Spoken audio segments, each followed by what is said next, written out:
How to download and install VPN in Android. Hello everyone, welcome to this channel. I'm Emily and I'm here to help you out today. So without any delay, let's get started.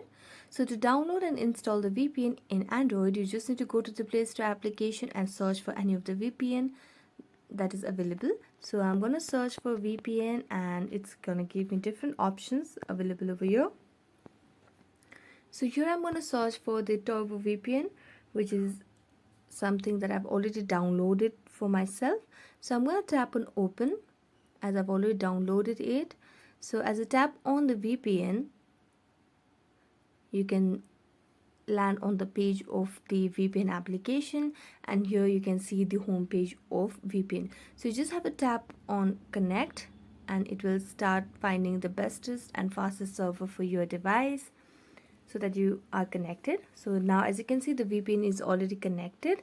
You can also go to the settings of your device.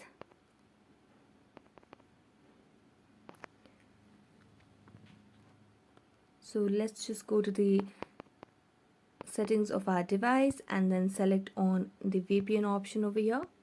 So just tap on setting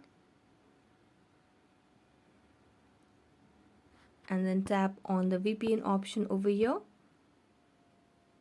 So right now you can see it is already connected. So that's it. So thanks so much for watching this video. If you enjoyed watching it, don't forget to like, subscribe and hit the bell notification for more updates. So that's it for today. See you next time.